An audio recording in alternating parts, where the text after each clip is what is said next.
David Wilkerson, A cura de mentes perturbadas. Mente perturbada é aquela que sofre de insatisfação contínua. Vive tensa, perturbada, inquieta e não se tranquiliza e nem repousa. Se aflige com o futuro e com o passado, assim como as circunstâncias do presente.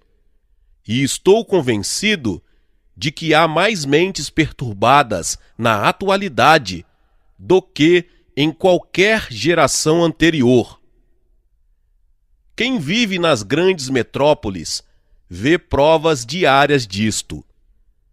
Se você ficar na frente dos teatros na Broadway, em Nova York, e observar os que saem dos shows, dificilmente verá um sorriso no rosto de alguém.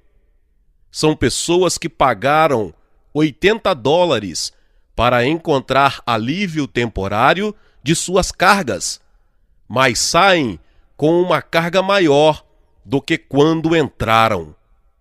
Aparentemente, muitos dos que amam a Jesus têm tanta perturbação mental quanto os milhões de descrentes. Vejo prova disto em alguma das cartas que o nosso ministério recebe. Multidões de crentes passam a noite em claro, perturbados e com angústia. Vão à igreja na esperança de experimentar algum tipo de alívio de suas cargas. Mas assim que acaba o culto, o problema volta. Por que há tanta gente atualmente com problemas mentais?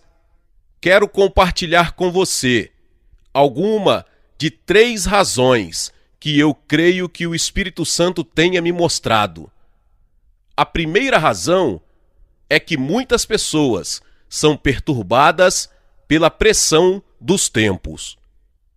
Durante décadas, especialistas seculares têm nos dito que a prosperidade é a resposta para os problemas da humanidade. Uma boa educação, um emprego decente, uma bela casa, dinheiro no banco. Todas estas coisas devem supostamente dar dignidade e paz de espírito às pessoas. Se cada um pudesse ter apenas uma fatia do sonho americano, dizem os especialistas, os nossos problemas de crime e drogas seriam resolvidos. Esta teoria declara que as pessoas acabam como alcoólatras e viciados, porque nunca tiveram um pouco de amor próprio. A pobreza alijou-os das oportunidades que lhes concederiam senso de dignidade. Então agora, se simplesmente lhes concedermos um emprego com salário decente, um bom lugar para viver, com salário todo mês, suas vidas serão ótimas. Quero responder a esta teoria com uma história pessoal. Anos atrás, Nick Cruz, um cruel líder de gangue Mau Mau, foi levado ao interior para ser analisado por um psiquiatra. Nick era um brigão que vivia como demônio. Todos que o conheciam achavam que era inteiramente incorrigível, sem chance de mudança. Após ficar algumas horas com Nick, o psiquiatra confirmou a avaliação de todos. Disse que Nick era totalmente louco e não havia esperança de reabilitação. A razão apontada era que a educação em meio à pobreza de Nick em Porto Rico o havia privado das oportunidades que outros receberam. A sociedade era culpada por ele ser um monstro. Nick olhou para o psiquiatra e disse: "Cara, você é o louco. Adoro dançar, lutar. Diga-me como sua mãe lhe tratava. Ele acabou analisando o psiquiatra. Nick estava certo. A pobreza não é a raiz do pecado. Se assim fosse, por que há mais e mais adolescentes se perdendo a drogas pesadas? Estes jovens problemáticos têm tudo o que desejam ao seu alcance. Por que você voltaria para as drogas se já tem a paz de espírito que as coisas materiais supostamente concedem? Por que há um número crescente de médicos, advogados e executivos se tornando alcoólatras? Eles têm empregos bons, salários mensais de 2 dígitos de milhares, muitos automóveis, férias frequentes.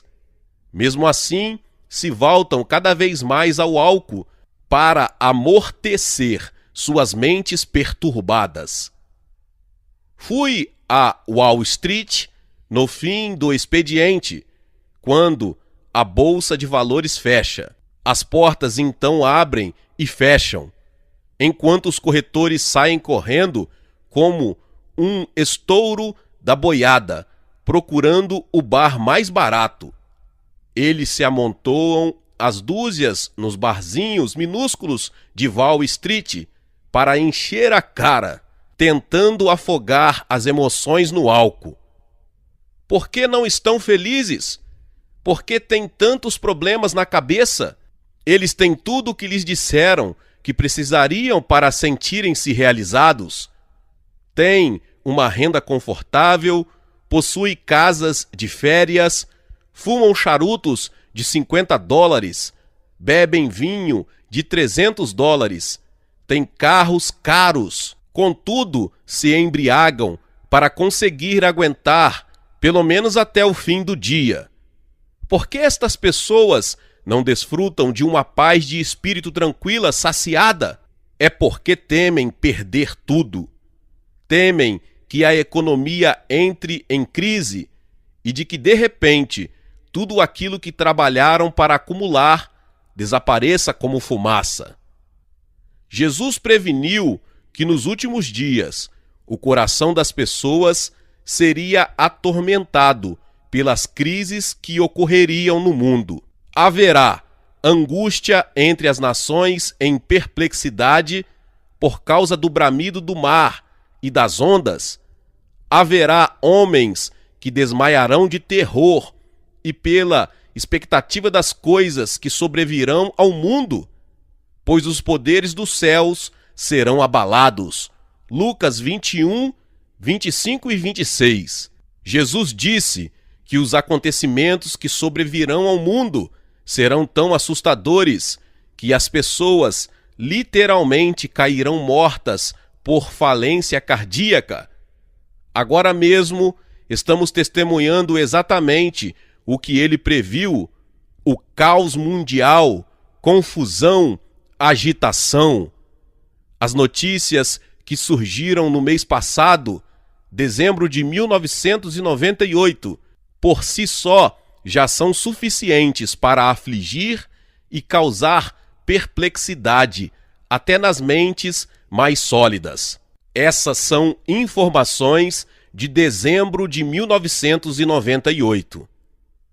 O Japão, a segunda economia mundial, teve uma recessão ainda mais profunda.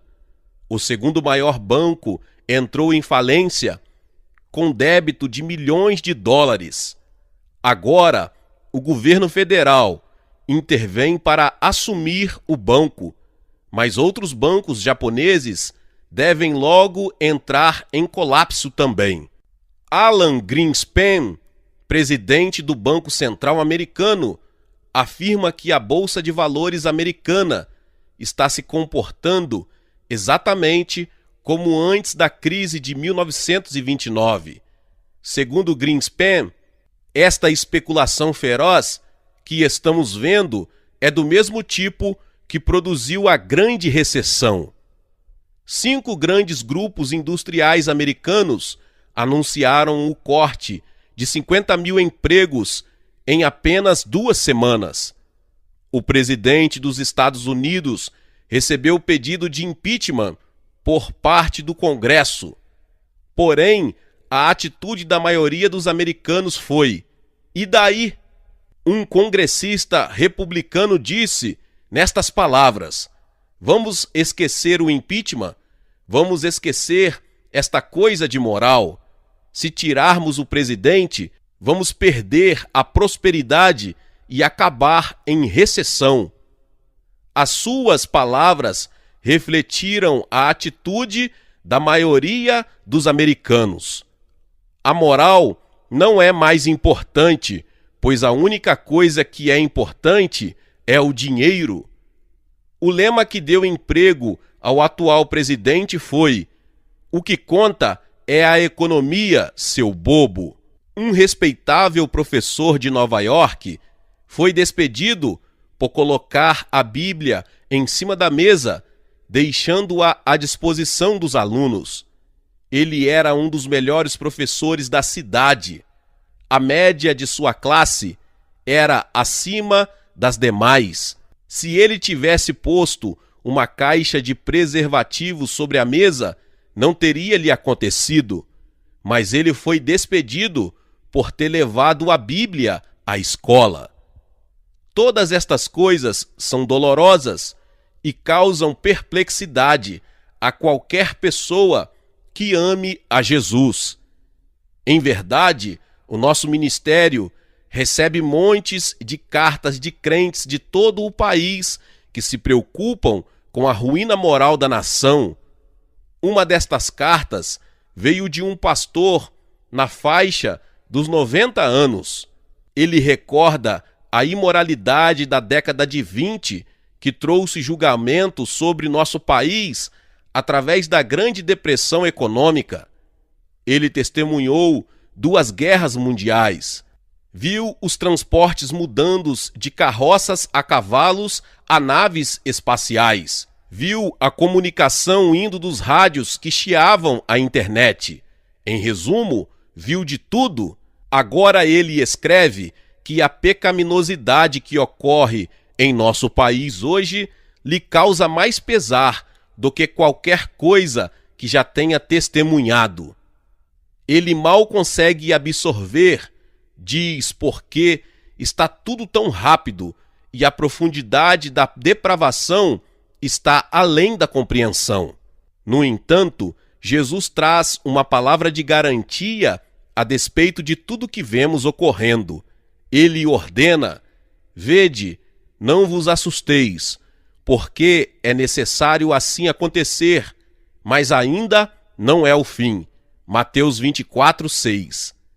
Ele está dizendo: não deixe que nenhuma destas coisas ruins, sobre as quais estou lhes prevenindo, perturbe sua mente.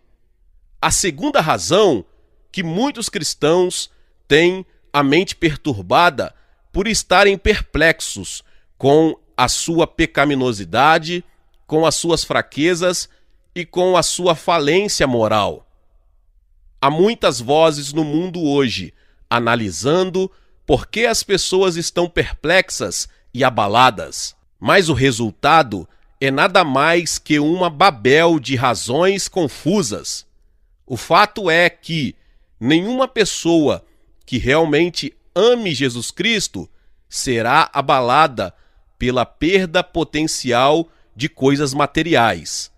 Antes, ela será atormentado por problemas na área espiritual.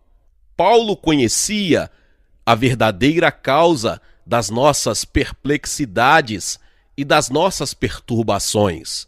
Ele aborda o assunto em Romanos 7, porque nem mesmo compreendo o meu próprio modo de agir, porque não faço o que prefiro, e sim o que detesto, porque não faço o bem que prefiro, mas o mal que não quero, esse faço. Romanos 7, 15 e 19. O apóstolo está dizendo: exatamente aquilo que não quero fazer, eu acabo fazendo. Mas aquilo que eu quero muito fazer, em obediência a Deus, não me vejo fazendo. Aqui, Paulo está falando a milhares de crentes sinceros. eles estão perturbados, pois simplesmente não conseguem vencer o pecado. Querem fazer o certo, viverem santos e puros diante do Senhor.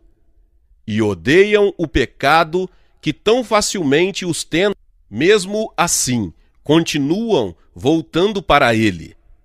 Acabam ficando angustiados, agitados, esgotados e gritam: ó, desventurado homem que eu sou, eu não quero mais fazer isso, mas pareço muito frágil para resistir. Por que sou tão fraco? E até quando vou aguentar esta luta? Será que vou ficar a vida inteira chorando um mar de lágrimas, confessando e me arrependendo, e depois voltando para o pecado? Pessoas assim que amam a Jesus não estão tão preocupadas com a crise econômica ou com a crise mundial, mas estão muito aflitos devido à sua queda espiritual da semana passada. Eles acham que haviam dominado aquele pecado que os assediava, mas de repente ele volta sobre eles com força redobrada. Agora se entristecem por haverem ferido mais uma vez o Senhor e se preocupam: por que estou sempre caindo quando a única coisa que desejo é agradar a Jesus? Há como se medir com exatidão a espiritualidade. Creio que podemos conhecer o nosso verdadeiro estado espiritual, pelo quanto ficamos atormentados diante de nosso mínimo pecado contra Deus. Alguns cristãos se entristecem só diante do que consideram pecados grandes: adultério, uso de drogas, bebida, palavrões. Mas a pessoa verdadeiramente espiritual sabe que nenhum pecado é pequeno à vista de Deus. E então ela se angustia toda vez que faz uma fofoca, conta uma piada suja ou conserva um mau pensamento. Ela sabe que estas coisas brotam de seu coração, do âmago do seu ser. Você pode desobedecer a Deus nestas pequenas coisas, se justificar e esquecer tudo. Mas se o fizer, não terá amadurecimento em Cristo. A sua justiça é medida pelo desconforto que você tem em aceitar qualquer coisa que entristeça seu bendito Salvador. Há pouco tempo, disse algo não muito cristão à minha esposa. As minhas palavras para ela foram totalmente imprevisíveis e imediatamente recebi convicção da parte de Deus. Eu sabia que a havia ofendido, então é claro que pedi que me perdoasse. Eu a abracei e lhe disse que a amava, mas a minha cabeça continuava perturbada. Eu pensei: como fui capaz de fazer uma coisa assim, tão fora do padrão de Cristo? Afinal, nunca me vi tão perto do Senhor. Nunca orei mais do que neste ano passado. Devo ser totalmente corrupto por permitir que algo tão grosseiro nasça do coração. Exatamente o que detestaria fazer, eu tinha feito. Eu não fiquei só desapontado comigo mesmo, eu fiquei perturbado, perplexo, agitado no espírito. Fui para o escritório e me prostrei diante do Senhor, invocando o sangue de Jesus para me purificar. Neste domingo, o inimigo cochichou para mim: esse seu pequeno lapso não foi nada demais, é uma coisinha de nada. Mas o Espírito Santo imediatamente se levantou em meu coração para refutar a voz do diabo. Ele me assegurou: David, o próprio fato de estar se lamentando por esse pecado é prova de que estou operando em você. Quanto mais você se ressente diante até das menores transgressões contra o meu amor, mais perto você chega da vitória. Contudo, como continuamos a lutar contra o pecado, as palavras de Paulo para nós em Romanos podem parecer sem sentido. Ele diz: outrora, escravos do pecado, contudo, viestes a obedecer de coração a forma de doutrina a que fostes entregues, e uma vez libertos do pecado, fostes feitos servos da justiça, transformados em servos de Deus, tendes o vosso fruto para a santificação e, por fim, a vida eterna, porque o salário do pecado é a morte. Romanos 6, 17, 18, 22 e 23. Libertados do pecado? Servos da justiça, produzindo fruto santo? Parece brincadeira. Quando lemos isto, temos de admitir com honestidade: não estou morto para o pecado. Não fui verdadeiramente liberto. Ainda permaneço sob o poder enganador de um pecado secreto, e isso me perturba. Se o salário do pecado é a morte, então não me resta esperança. Cá estão duas cartas resumidas, vindas de cristãos sinceros que têm lutado terrivelmente contra um cativeiro abominável. A primeira vem de um jovem. Sou constantemente tentado pelo pecado sexual e sempre eu cedo. Amo Jesus de todo o coração, mas sinto a presença de Deus sumindo da minha vida. Apesar de amá-lo, continuo voltando à luxúria. Contudo, eu a detesto. Choro como criança na hora que estou participando dela, pedindo que Deus me ajude a não fazer isso, mas continuo fazendo. Confio em Deus para me livrar, como Paulo diz em Romanos 7, e amo a Deus de todo o coração. Mesmo assim, sei que estou errado e me sinto fraco para mudar. Às vezes, me sinto tudo bem, mas outras vezes sinto que estou sendo peneirado como trigo. Sinto-me como um Judas traindo meu Senhor. Às vezes acho que o suicídio é a única saída. A segunda carta vem de uma mulher casada, envolvida em adultério com um homem casado. Oro por libertação, por arrependimento, por poder. Eu prometo ser forte contra a tentação na próxima vez. Mas quando o vejo, meu amante, caio na mesma coisa de sempre. Durante anos vivi uma vida limpa, com moral. Nunca pensei que seria capaz de uma coisa destas, mas agora me enfiei no inferno e não sei como parar.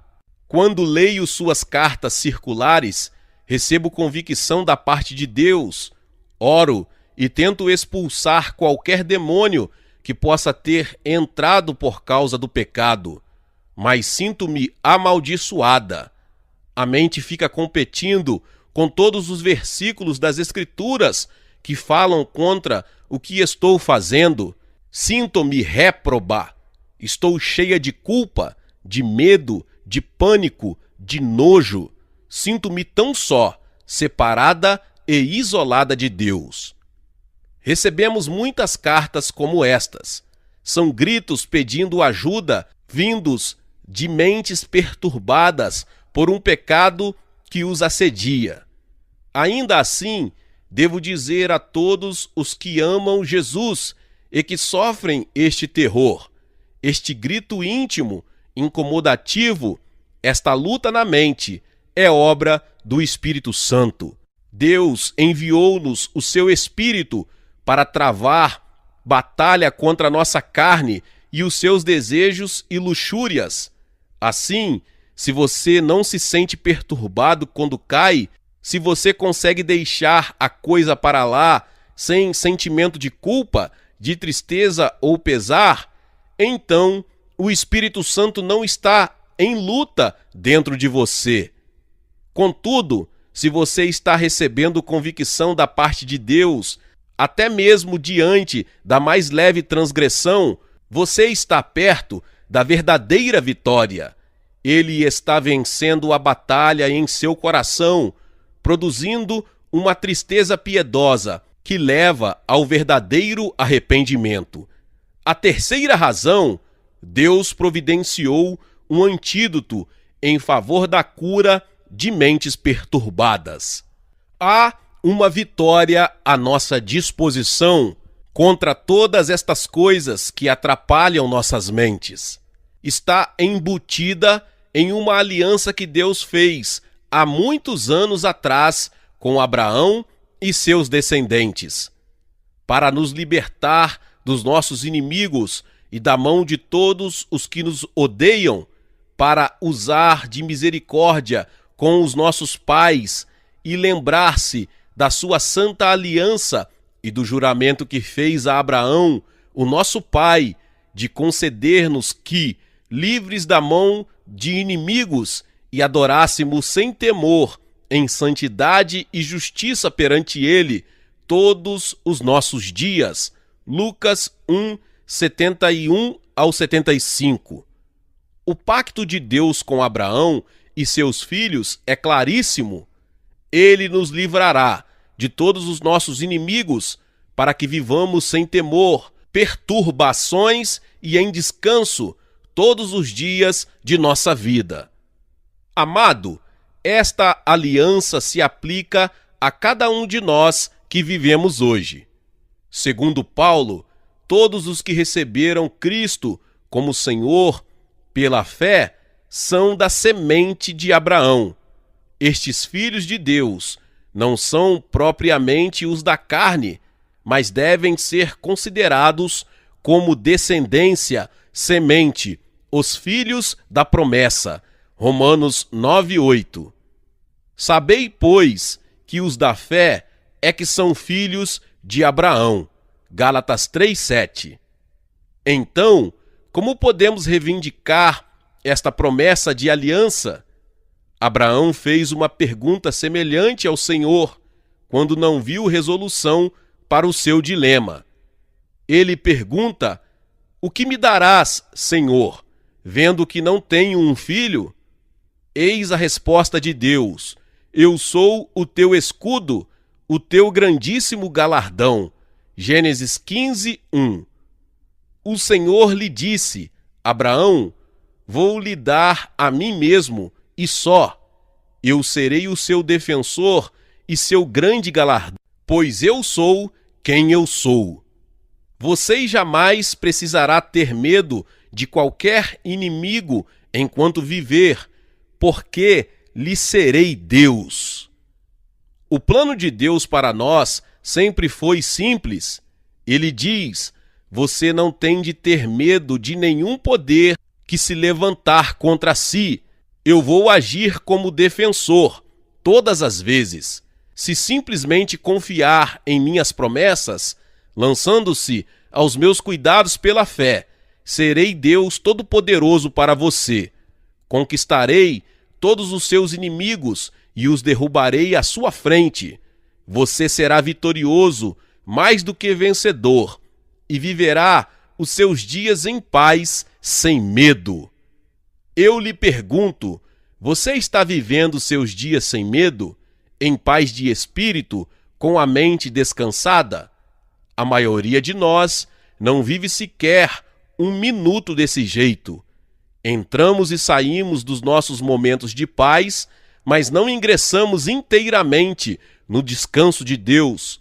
Se você está aturdido, perplexo, aflito quanto a um pecado que lhe assedia, então terá de entender: Deus não está zangado com você. Ele não está querendo lhe disciplinar ou julgar. Pelo contrário, ele anseia por lhe infundir o poder que tudo pode. Deus declara basicamente a mesma coisa em todas as suas alianças. Procuro um povo que creia que o livrarei dos inimigos. Da aliança que fiz convosco, não vos esquecereis, nem temereis outros deuses, mas ao Senhor vosso Deus temereis, e ele vos livrará das mãos de todos os vossos inimigos. Segunda Reis 17, 38 e 39. No Velho Testamento, os inimigos eram as nações ímpias, os filisteus, os moabitas, os hititas, os jebuseus, os cananeus. Todos estes poderes do mal procuravam destruir o povo de Deus e levá-lo de volta ao cativeiro. Hoje, os nossos inimigos existem dentro da esfera espiritual. Poderes do demônio, lascívias carnais, maus desejos. E no Novo Testamento, Deus repete a garantia para o povo: serei Deus para vocês, e vocês serão o meu filho, a minha filha. Na verdade, sereis meus filhos desde agora e por toda a eternidade. Portanto, lembrem-se da aliança que faço com vocês. Vocês não devem temer nenhum homem e nenhuma força, mas só a mim. Eu os livrarei das mãos dos inimigos, incluindo as pressões do demônio, lascívias que se agarram a vocês, hábitos que os dominam e de todo o pecado que lhes assedia.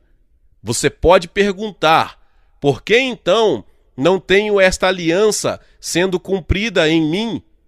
Se você fica se perguntando por que continua caindo, por que continua a se sentir fraco e sem poder, fazendo exatamente o que detesta fazer, é provavelmente que não confiou totalmente nas gloriosas promessas de Deus. Deus fez todas estas promessas para Abraão, promessas de ser o seu escudo, seu galardão, derrotar todos os seus inimigos, até realizar milagres para ele, como lhe dar um filho já sendo idoso. Abraão creu nestas promessas, e Deus diz que sua fé lhe foi imputada, creditada por justiça. Igualmente, na hora que desistimos de lutar contra nossos inimigos espirituais em nossa própria força, fixando no coração que tudo aquilo que Deus promete, Ele é competente para realizar, e confiando tudo às suas mãos, isso será o começo da nossa justiça. Deus nos auxilia nisto, enviando seu próprio Espírito para fazer residência em nossos corações. O Espírito Santo é o poder de Deus, e este poder declara guerra contra todo poder demoníaco. O Espírito milita, luta contra a carne. Gálatas 5:17. O Espírito declara: é aqui que eu moro agora, diabo. Fiz o meu quartel-general aqui e estou erguendo o estandarte do Deus Todo-Poderoso.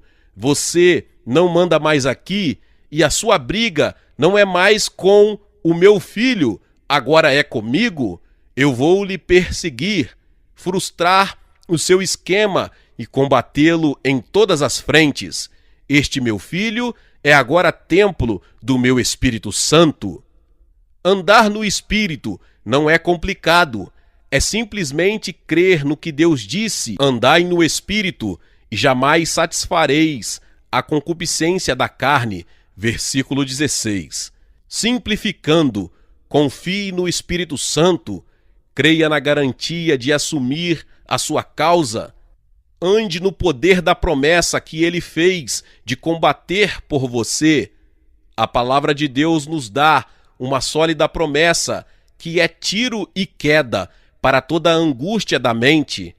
Então aspergirei água pura sobre vós e ficareis purificados de todas as vossas imundícias e de todos os vossos ídolos vos purificarei. Dar-vos-ei coração novo e porei dentro de vós espírito novo. Tirarei de vós o coração de pedra e vos darei coração de carne. Porei dentro de vós o meu espírito e farei que andes nos meus estatutos, guardeis os meus juízos e os observeis. Ezequiel 36, 25 ao 27. Você vê o que Deus está dizendo? E o seu Espírito realiza toda a obra em você. Ele vai lhe purificar e dar um coração novo. ele vai levá-lo à obediência e a praticar o que é certo. O seu papel é crer que ele manterá a sua palavra com fé inabalável. Então, você vai confiar os seus problemas, o seu futuro, a sua vida e os seus pecados às mãos do Deus Todo-Poderoso? Palavra por David Wilkerson. Meus irmãos e irmãs, que palavra maravilhosa, poderosa. Eu preciso que você compartilhe esta palavra com 10 pessoas em nome de Jesus, porque vai abençoar muitas pessoas que estão passando por mente perturbadas nos dias de hoje. Se você ainda não é inscrito aqui no canal, se inscreva aqui no canal e ative o sininho das notificações. Todos os dias são postados vídeos abençoados aqui no canal para te abençoar. Deixe também o seu like, porque é muito importante para este vídeo. O YouTube entrega este vídeo para mais pessoas. E não esqueça de compartilhar, tá bom? Com os seus contatos. Deus abençoe e nos vemos nos próximos vídeos. Amém. Seja membro do canal Vinícius Siqueira e obtenha benefícios que só os membros têm. Então, você que já é inscrito no canal e ativou o sininho das notificações, logo você vê o botão Seja Membro, clique nele e obtenha os benefícios. E o primeiro benefício é que você tem uma mensagem destacada. Quando você faz um comentário aqui no canal, você tem um destaque na sua mensagem. E isso é muito importante porque você mostra para os outros que você apoia este canal. E outro benefício que você tem é que você pode compartilhar os devocionais diários, que são 365 devocionais, que são postados todos os dias aqui no canal.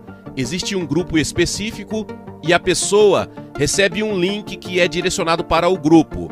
E nesse grupo você tem todos os devocionais de todos os dias do mês, que você recebe logo pela manhã, e você tem o benefício de compartilhar esses devocionais com os seus contatos.